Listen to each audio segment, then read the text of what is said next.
Hermanos, estamos estudiando algunas generalidades acerca de la Biblia. Voy a hacer un pequeño repaso de lo que vimos la semana pasada para beneficio de quienes no estuvieron.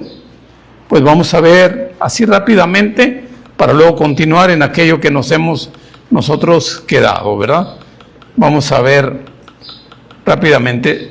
Esta idea surgió con la intención de que podamos comprender mejor el Sagrado Libro, las Sagradas Escrituras, para que podamos estudiarlo con más facilidad, comprendiéndolo, cómo se hizo este libro, cómo resultó este libro.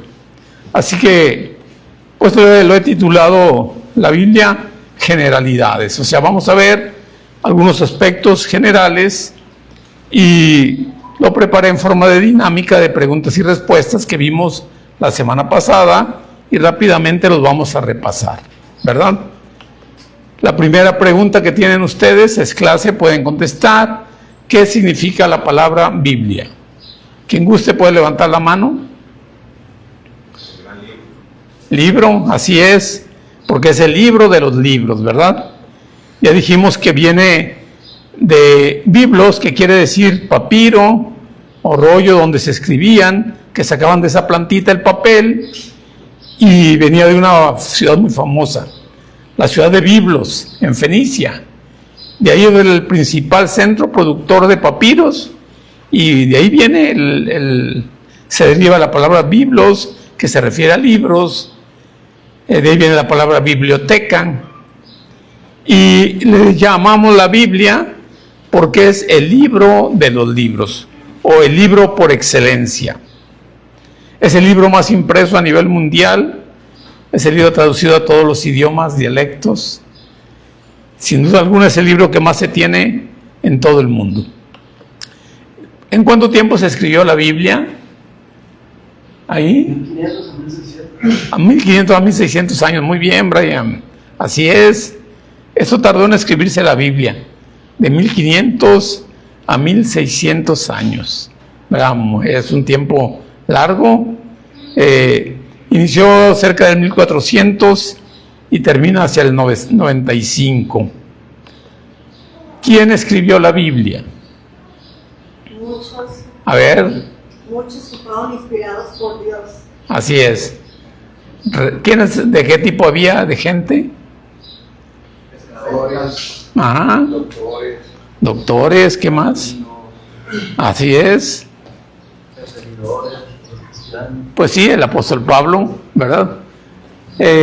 Pescadores, de todo había, de quienes escribieron las Sagradas Escrituras. ¿Cómo se divide la Biblia? Las dos grandes divisiones de la Biblia. Antiguo y Nuevo Testamento, ¿verdad? Sí, muy bien. Antiguo y Nuevo Testamento. ¿En qué idioma se escribió la Biblia? Allá dice, levanten la mano, el que quiera contestar.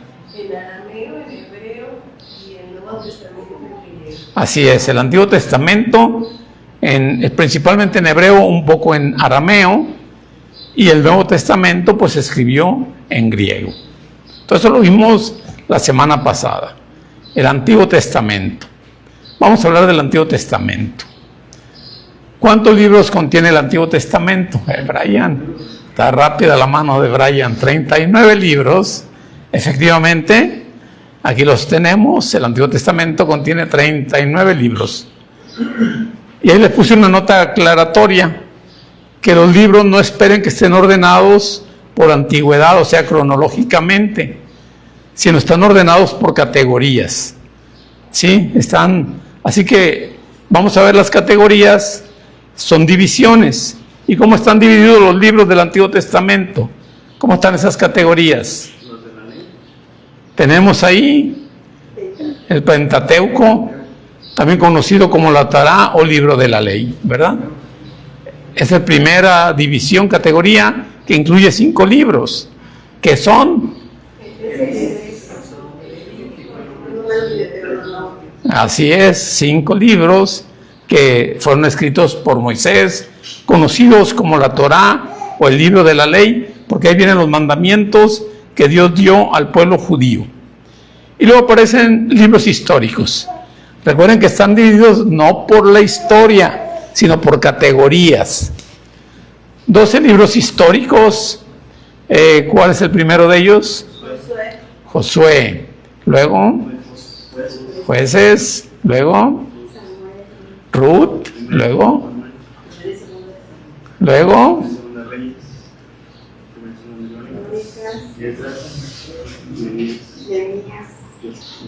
y Esther. Aún estos no están ordenados cronológicamente, ¿sí?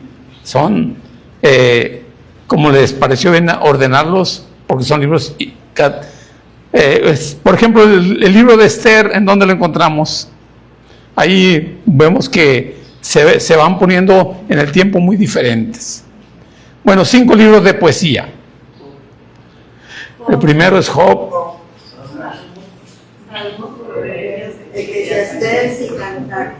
De estos, ¿cuál es el libro más antiguo de la Biblia? Job es el libro más antiguo, ¿verdad? Así es. Y luego tenemos la división en profetas mayores. Aclarando que se dice profetas mayores por su extensión, no por su importancia. Isaías, Jeremías, Lamentaciones, Ezequiel, Daniel. 5 libros, ¿verdad? Llamados mayores, libros extensos. 12 profetas menores. ¿Quién empezamos? Oseas, aparece, Amós, Abdías, Jonás, Miqueas, Nahum, Habacuc, Sofonías, Ageo, Zacarías y el último, Malaquías. Y con ese termina el Antiguo Testamento. Y luego tenemos una orden que vimos más o menos de cómo estaban ordenados, si los ordenáramos por fechas. El primero sería Job, luego serían los libros de la ley. Los salmos duraron 1000 años en escribirse. Josué, Jueces, Ruth, el Cantar de los Cantares, Eclesiastés, luego 1 y 2 de Samuel, luego los profetas, algunos de los menores, luego algunos de los mayores. Y vean 1 y 2 de Reyes donde van quedando casi al final. 1 y 2 de Reyes casi al final. Ageo, Zacarías, y miren, de los últimos es Esther, no es Malaquías, ¿sí? Si los acomodáramos por fechas, ¿sí? Pero están acomodados por categorías. Y por eso a veces cuando uno lee el Antiguo Testamento, le parece que avanza y que luego se devuelve. Que avanza y luego se devuelve. Es por eso, porque no están ordenados cronológicamente. Siempre hay que ver en qué fecha se escribió el libro que estamos leyendo. Sí, aquí, perdón, ahí Esdras, Segunda de Crónicas, Nehemías y Malaquías. Terminamos el más chico de Malaquías, efectivamente. Bueno, hasta ahí fue el repaso. Así que vamos a ir ahora al tema que corresponde el día de hoy. Y es que cuando vamos a las Biblias, encontramos que hay algunas diferencias entre la Biblia católica y la Biblia cristiana.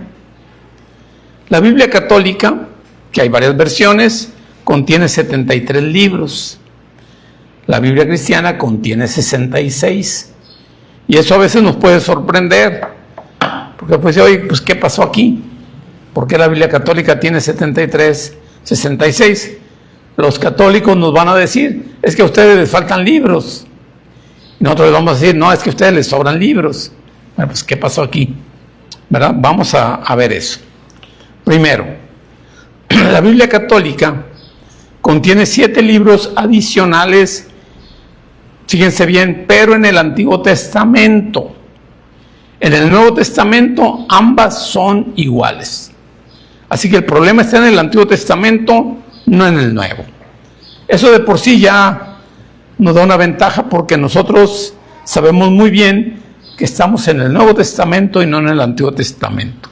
Pero de todas maneras hay problema, ¿sí? ¿Qué libros son estos? Tenemos estos libros, si ustedes van a una Biblia católica, se van a encontrar, por ejemplo, con este libro, Tobías, Judith,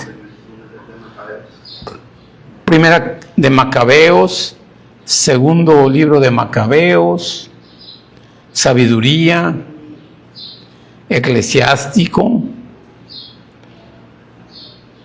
Baruch.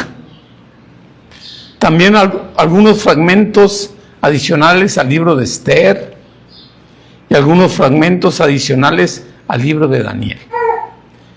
Vamos a ver por qué es esto, a qué se debe esto, por qué están agregados estos libros en la Biblia católica y estos fragmentos, ¿sí?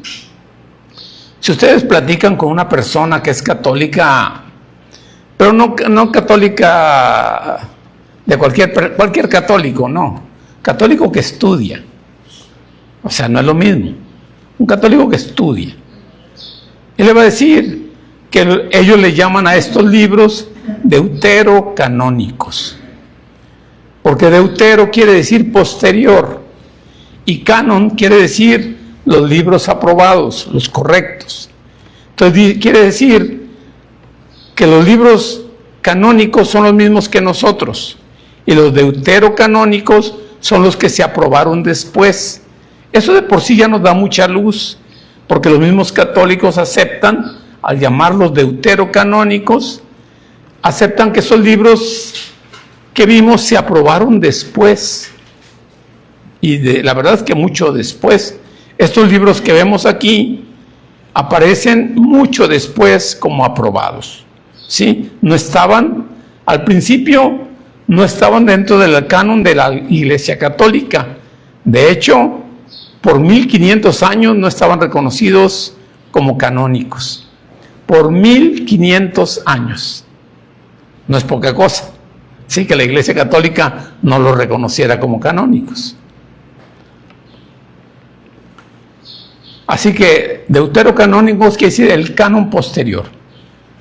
Fueron añadidos a la Biblia católica hasta el año de 1546, en un concilio llamado el Concilio de Trento, como una respuesta a las enseñanzas de la Reforma Protestante de Lutero, porque la Iglesia Católica consideró que había que contestar a la protesta que estaba haciendo Lutero, que, por cierto, Lutero era un fraile católico, que se rebeló contra lo que parecía el abuso de parte del clero católico y de las enseñanzas de Lutero.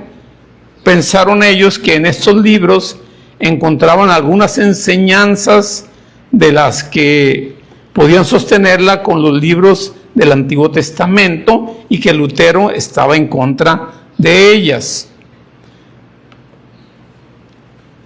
Así que esos libros que fueron añadidos en el Concilio de Trento, 1546, especialmente se añadieron porque en ellos se encontraron enseñanzas que apoyaban la doctrina de las indulgencias y del purgatorio. ¿Alguien sabe qué eran la doctrina de las indulgencias?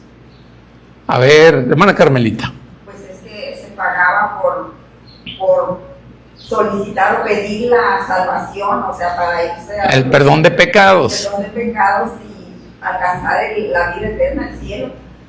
Resultó que ocupaban construir algunas catedrales allá en Europa y andaban faltos de dinero. Entonces dijeron, ¿cómo le podemos hacer? Entonces el clero, incluyendo el Papa, aprobaron que se vendieran indulgencias como una forma de recabar fondos. ¿Cómo era eso? Pues sí, el sacerdote extendía un documento, la persona decía que había cometido ciertos pecados y se le extendía un documento en el cual eran perdonados a cambio de un dinero. La persona daba dinero y se le daba un documento donde ya estaba perdonado, ¿sí? Y de esta manera recabaron mucho dinero, porque la gente en realidad lo creía, La gente lo creía, que con ese documento, sin tener que arrepentirse ni pedir perdón a Dios ni nada de eso, con ese documento eran perdonados sus pecados. Con eso bastaba. Solo pagando, ¿sí? Sin necesidad de arrepentirse ni de cambiar, sino pagando, ¿verdad? Y otra doctrina, la del purgatorio. ¿Alguien conoce la doctrina del purgatorio? ¿Alguien han oído? Sobre todo los que fuimos católicos. A ver, Eunice, le vamos a dar la palabra. No tengo idea, No. una idea muy precisa, pero creo que es a donde se van las almas a purgar ya desde ahí sus pecados, ¿no? Más o menos. Y allá los podían sacar pagando. Sí. A ver, Carlos Noé. Yo tengo entendido que era un lugar temporal en lo que se decidía si una persona iba al cielo o al infierno. Así, todo lo que han dicho es cierto. El purgatorio viene de purgar o pagar una culpa. Entonces, en ese lugar está entre el cielo y el infierno. Y es un lugar de sufrimiento. Y ahí van los niños que no fueron bautizados. ¿Sí? Por eso era importante para ellos bautizarlos, porque venían con pecado mortal heredado de Adán y Eva.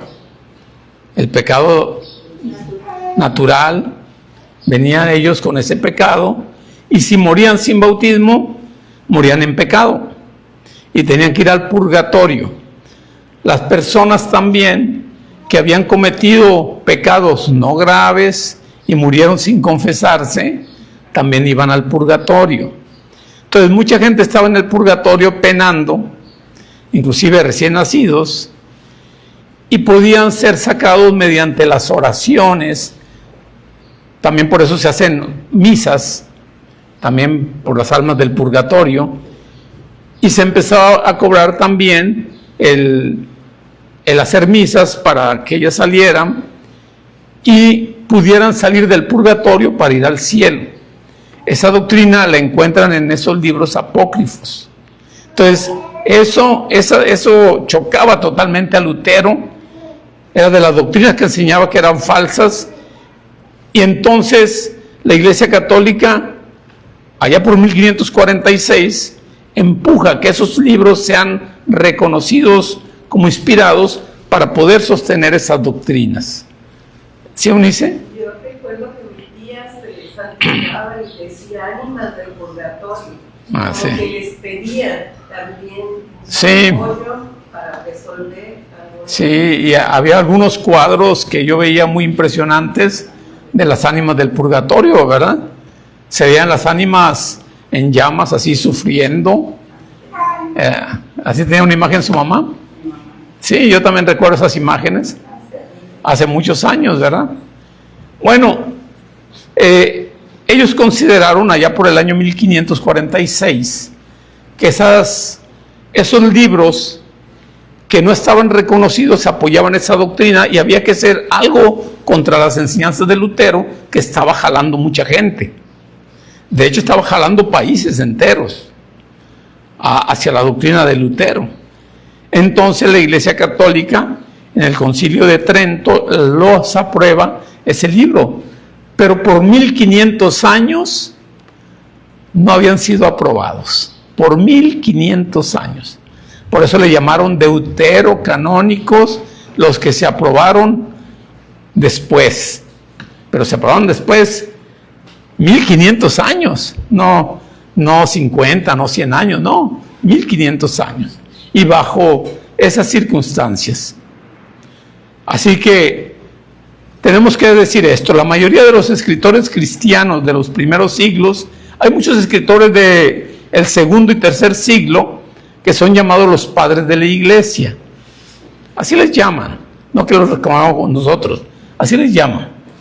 Justino Mártir y otros que hubo, algunos fueron discípulos de los apóstoles, y ellos nunca escribieron sobre esos libros, no aparecen en sus escritos, o sea, no los tenían reconocidos como inspirados. Y no solo eso, la Biblia judía, porque ellos son los de donde nos viene el Antiguo Testamento, son a los que se les dio la ley, la Biblia judía no los contiene. Los judíos no los reconocen como de inspiración divina, ¿sí? Así que sí, vamos a encontrar esos libros en la Biblia católica. Es importante que ustedes los conozcan Y si un día tienen tiempo de darse un tiempecito, de echarse un clavado ahí a leer esos libros, sería muy bueno para que los conozcan. Entre Malaquías, que es el último libro, y Mateo hay lo que se llama una ventana en el tiempo, donde no se escribió nada. ¿Saben de cuánto tiempo es esa? ¿Cuánto? 400 años que no sabemos qué ocurrió, pero sí lo sabemos. Porque hay libros, de estos 7, hay 2 libros que son históricos y que son validados históricamente como reales. Y que si ustedes leen estos 2 libros, se van a dar cuenta mucho que es primero y segundo libro de Macabeos. Si ustedes se van a dar cuenta ahí de la historia de Israel, lo que ocurrió cuando los invadieron los griegos y cómo lucharon los judíos para echar fuera a los griegos. Ellos profanaron el templo, sacrificando inclusive uno llamado Antíoco Epifanes, un griego, en el colmo de la idolatría, en el colmo de profanar el templo. En el templo pusieron estatuas de Zeus, fuera del templo, y adentro del templo fue y sacrificó un cerdo, que era lo más abominable que podían hacer para ensuciar el templo. Si eso hizo que uno de los sacerdotes de la provincia, muchos sacerdotes se doblegaron, mucha gente se doblegó ante ellos, pero hubo uno que no, llamado Judas Macabeo. Él se rebeló, y cuando fue un emisario de los griegos, del rey, a pedirle que adorara al rey, que sacrificara y comiera carne de cerdo, lo que hizo, sacó su espada y lo mató. Judas Macabeo. Y entonces tomó él a sus hijos y se fue a la lucha. Se convirtieron en guerrilleros. Y esos guerrilleros mataron al papá y le siguió el hijo mayor. Mataron al hijo mayor, le siguió el que sigue. Mataron al que sigue, le siguió el que sigue. Mataron al que, y así. Pero vencieron y echaron fuera a los griegos. Guerrilleros los vencieron, no pudieron con ellos. Entonces el Macabeo quiere decir el martillo, porque era el martillo de los judíos. Toda esa historia es histórico. Eso lo encontramos narrado en esos 2 libros históricos, primer libro y segundo libro de Macabeos. Y si un día ustedes tienen tiempo de asomarse y leer esos 2 libros, les va a dar mucha ilustración de qué ocurrió en esos 400 años, algo de lo que ocurrió ahí. ¿Sí? Está interesante, porque ellos, después de que regresan del exilio, pues fueron conquistados por los griegos. Y después de los griegos, ¿quiénes vinieron? Los romanos, ¿verdad? No bien se habían ido los griegos, cuando llegan los romanos y los invaden, ¿verdad? Entonces tenemos eso. A ver, aquí comentarios o preguntas. ¿Está bien? ¿Ha servido esto? ¿Sí? ¿No los ha confundido más? ¿Aclarado, No, hermano? lo único que quería preguntar era de los macabeos. ¿Qué quería decir eso? Martillo. Martillo. El martillo, que era como un martillo contra los griegos. ¿Sí? Así que vamos a avanzar, que la Biblia católica y la Biblia cristiana contienen los mismos libros en el Nuevo Testamento. En el Nuevo Testamento no tenemos problemas, afortunadamente. ¿Sí? La Biblia católica contiene 27 libros y la Biblia cristiana contiene 27 libros, los mismos. Son los mismos escritos. ¿Sí? Y el Nuevo Testamento contiene 27 libros, ¿verdad? Así que tenemos nosotros que también están ordenados por categorías, no están ordenados cronológicamente, también están ordenados por categorías, ¿sí? Y vamos a ver si lo recordamos. Primeramente aparecen los evangelios. A ver, ¿cuáles son los evangelios? ¿Cómo va? Mateo, Lucas y Juan. Muy bien, ya veo que sí saben. Exacto, muy bien. Tenemos luego libro histórico. Un libro histórico. ¿Cuál es ese libro histórico? Hechos. ¿Cómo se llama? ¿Cuál es el nombre completo del libro de los Hechos? Hechos de Apóstoles. Efectivamente, Hechos de los Apóstoles. ¿Sí? Y luego vienen 13 cartas de Pablo. 13 cartas de Pablo, es del que más tenemos. Y empezamos con ¿cuál carta? Romanos. Luego primera carta de Corintios. Luego, muy bien, Gálatas,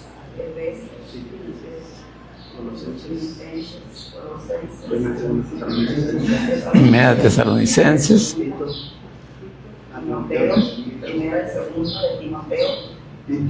Tito y Filemón. Son cartas, 13 cartas reconocidas de Pablo, ¿verdad? Desde que él inicia su ministerio hasta que ya está en la cárcel para morir. ¿Alguien sabe cuál fue la última carta que escribió Pablo? La última carta que escribió Pablo. No. Bueno, la última carta que escribe Pablo es la segunda carta a Timoteo. La escribe a Timoteo desde la prisión y le dice: yo ya estoy listo para mi punto de mi partida está cercano, yo ya estoy para ser entregado. Él se reconoce como la última carta, la segunda carta a Timoteo. Y vean que no están ordenadas cronológicamente. Bueno, luego tenemos 8 cartas generales, ¿sí? Que empezamos con ¿cuál carta de las generales? Hebreos. Se supone que la escribió Pablo, pero no está seguro. Por eso no la ponen como carta de Pablo. Hebreos. De ahí, Santiago. Santiago tiene otro nombre. ¿Alguien lo sabe? Jacobo. De hecho, el nombre original de la carta no es Santiago. El nombre original de la carta es Jacobo. ¿Sí? Jacobo. ¿Por qué Santiago? ¿Alguien sabe por qué se le puso a la carta de Jacobo Santiago? Un santo, porque viene el San, y luego dice Tiago, porque a los Jacobo, en traducido latín, Tiago. Entonces, Santiago, con TH, Santiago, me quedó como Santiago. ¿Sí? Hermano, en una parte de la escritura me parece que en Gálatas Pablo habla cuando él llegó a Jerusalén, me parece que dice ahí que no había visto, que había visto algunos de los apóstoles, y luego mencionan a Santiago, el hermano del Señor. Sí, algunos dicen Jacobo, en algunas Biblias, a Jacobo, el hermano del Señor. Es ese Jacobo, o Santiago, el que escribe esa carta, el hermano del Señor. Porque había otro Jacobo muy importante. ¿Quién era ese otro Jacobo muy importante? ¿Sí? El padre de Israel, ¿no? Jacob, que después... Bueno, ese es Jacob, muy antiguo, tiene razón en eso, pero un apóstol, Jacobo. Sí, y a ese Jacobo apóstol, ¿qué le pasó a Jacobo apóstol? ¿Alguien recuerda qué le pasó a Jacobo? ¿Lo mandó decapitar quién? Herodes. Herodes decapita a Jacobo apóstol. Y el que queda es Jacobo, el hermano del Señor, que no era apóstol. ¿Sí? Bueno. Santiago. ¿Qué sigue Santiago? Primera de Pedro. Luego.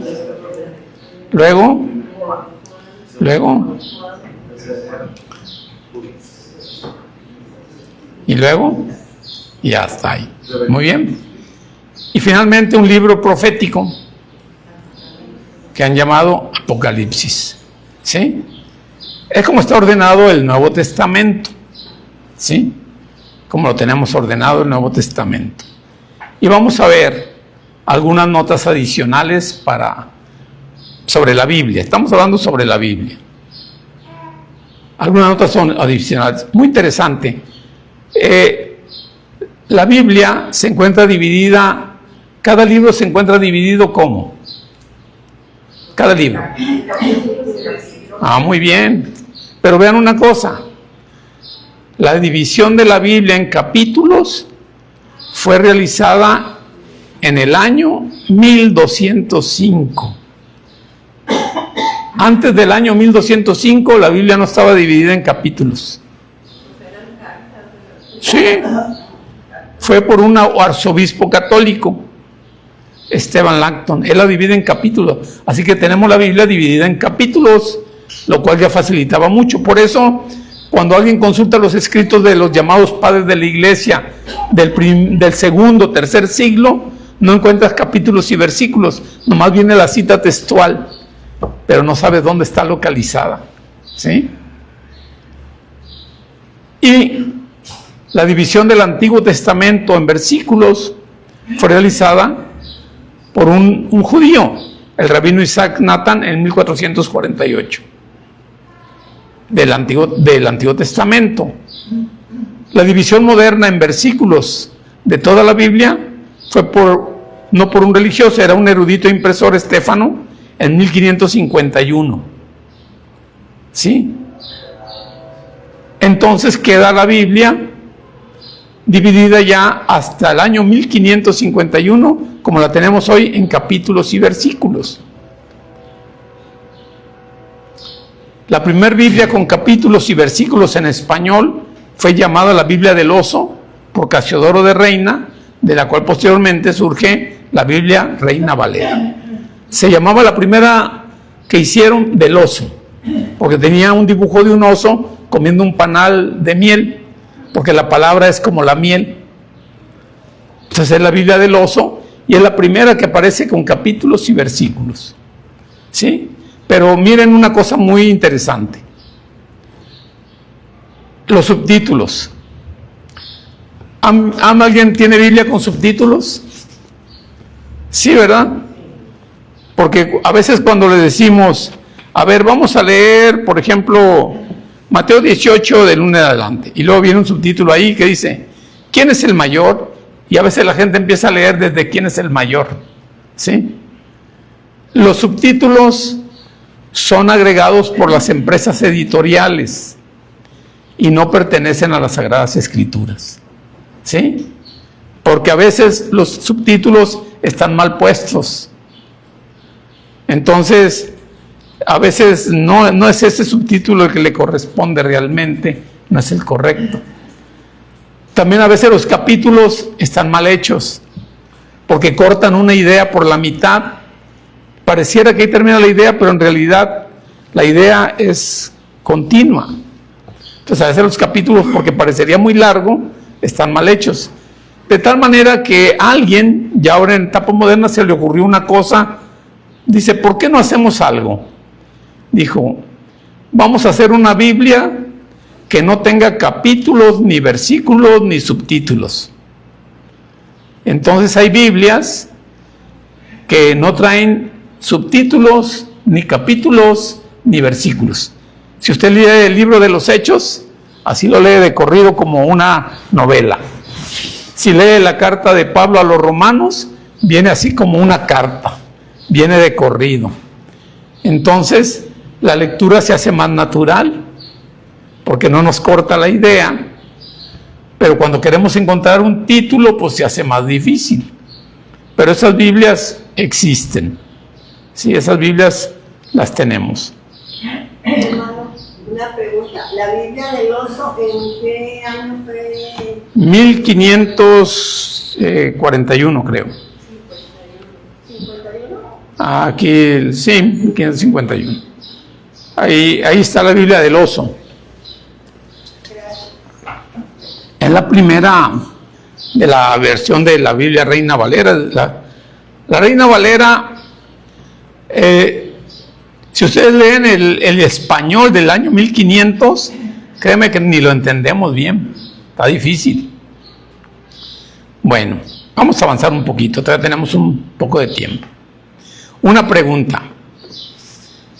¿Es verdad que la Iglesia Católica dio al mundo la Biblia? Eso tal vez lo hayan visto ustedes en algunos mensajes que aparecen a veces en el Face, a veces en libro, donde dice que debemos a la Iglesia Católica la Biblia, que ellos hicieron la Biblia. Eso ellos lo dicen, ¿eh? Bueno, es falsa tal afirmación y vamos a decir por qué. En primer lugar, lo que sea del Antiguo Testamento lo tenemos de los judíos, ¿sí? Porque fue dado por Dios al pueblo judío. Así que el Nuevo Testamento, el Antiguo Testamento, ni qué discutir, porque viene de los judíos. El Nuevo Testamento, desde el primer siglo, circulaban entre las iglesias las cartas escritas por los apóstoles. Tenemos un ejemplo en Colosenses 4:16, a ver si alguien lo quiere leer. Colosenses 4:16.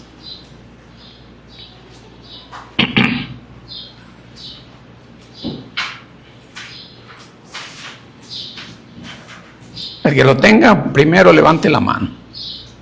Ahí, Carmelita. Cuando esta carta haya sido leída entre vosotros, procurad que también se lea en la iglesia de los laodicenses, y la de Laodicea, leedla también vosotros. O sea, no tenemos la carta a los laodicenses, no la tenemos. Pero había una carta que Pablo envió a los de Laodicea. Y les dice, cuando esta carta, la carta que envió a los colosenses, sea leída en la iglesia, envíenla a los de la Odisea para que la lean. Y que la que envía a la Odisea, envíenla a la de los colosenses para que ellos la lean. ¿Ustedes qué creen? ¿Los de Colosas le enviarían a los de la Odisea la carta original o les enviarían una copia? ¿Qué harían ustedes? Una copia, por supuesto, ¿verdad? No me voy a quedar sin la carta original de Pablo. Claro, una copia. Entonces empezaron a circular copias. Entonces empezaron a circular, se enviaban a las iglesias, se hacían copias y se distribuían entre las iglesias. Entonces desde el primer siglo empiezan a circular las cartas de los apóstoles. ¿Sí? Y hay una lista muy interesante. Se conoce como la lista Muratori. Esa lista data del año 170. Se descubrió no hace mucho, No hace mucho que se descubrió esa lista. Esa lista contiene 22 de los 27 libros del Nuevo Testamento ya hechos. Ya hubo quien se dedicó a hacer una lista de qué libros eran reconocidos. Esa lista, la lista Muratori daña del año 170. Es mucho más antigua que la lista que confeccionó la Iglesia Católica en el Concilio de Roma en el siglo IV, año 382. El Concilio de Roma solo reconoce lo que ya de antaño fue aceptado por la Iglesia. O sea, ya circulaban las cartas en la Iglesia, circulaban los evangelios, circulaba el libro de los Hechos, circulaba el Apocalipsis, y lo que hace en el siglo IV es reconocer esas cartas. Eso es lo que hace.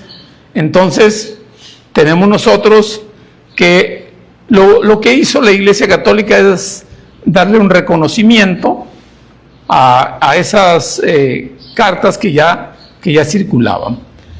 Y eso era muy importante porque habían surgido otros libros apócrifos. ¿Alguien ha escuchado de otros libros apócrifos de los que hemos mencionado? Libro de Enoc, el Evangelio de Judas Iscariote, ¿alguien más? El Evangelio de Tomás, ¿sí? Y el Evangelio de María Magdalena.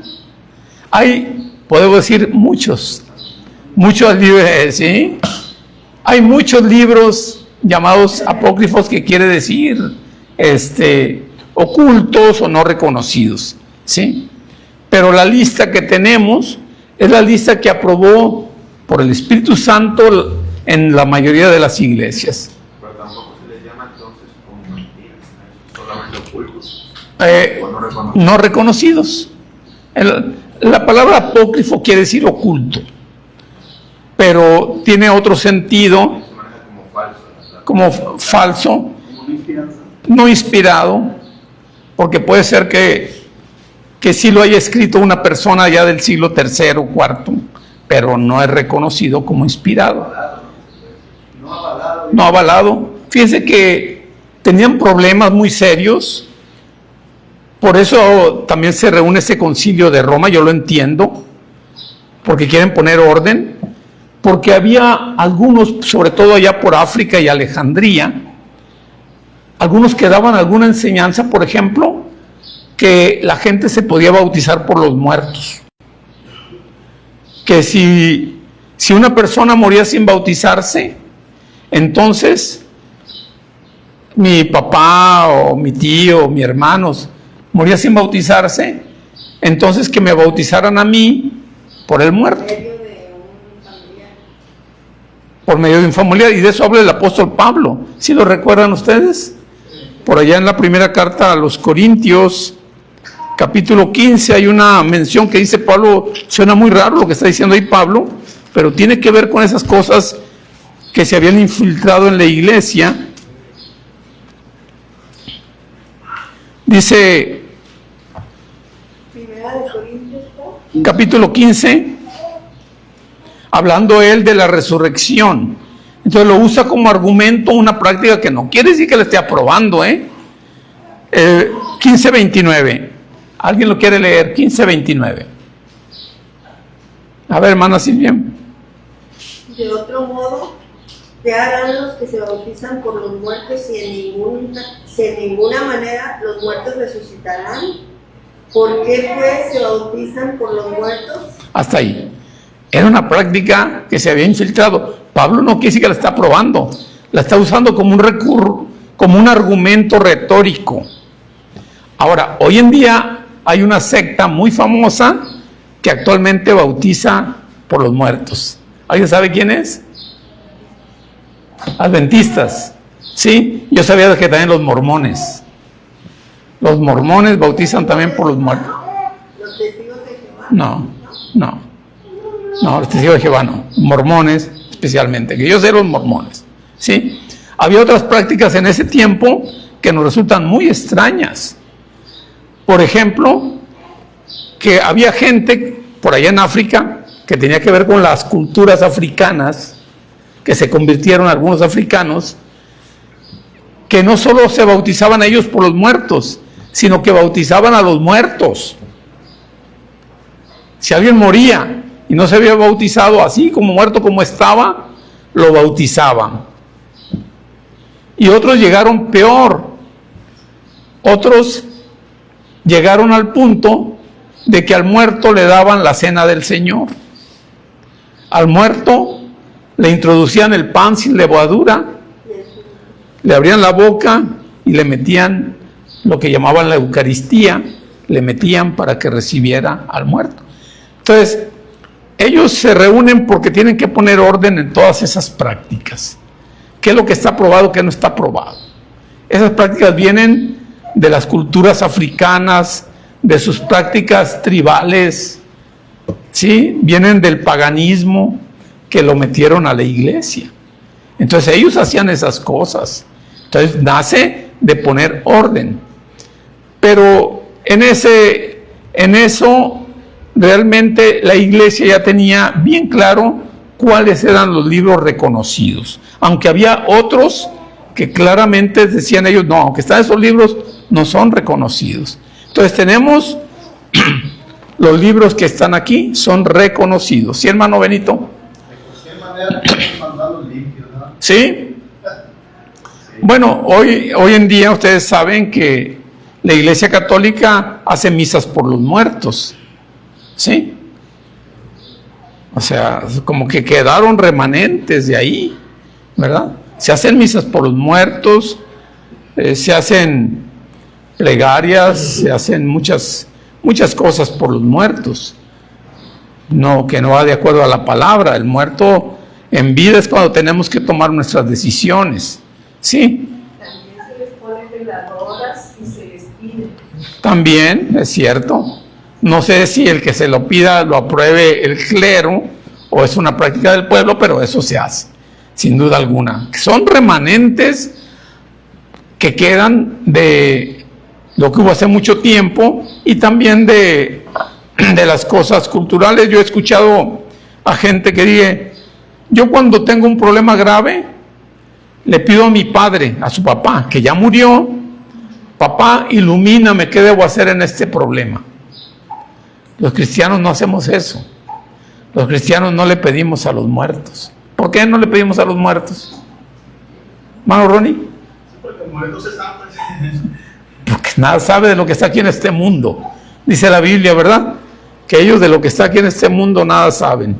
Ellos están allá, en aquel lugar, Habacuc. Sus obras y sus hechos se perecieron con ellos, se van con ellos. Sus obras y hechos se acabaron y ellos están en el lugar. Así que a mí se me hace muy raro cuando hay cristianos que creen que los muertos se aparecen, ¿sí? O sea, se me hace muy raro, pero son remanentes que nos vienen de costumbres paganas, ¿sí? Porque la Escritura dice que ellos están puestos en aquel lugar.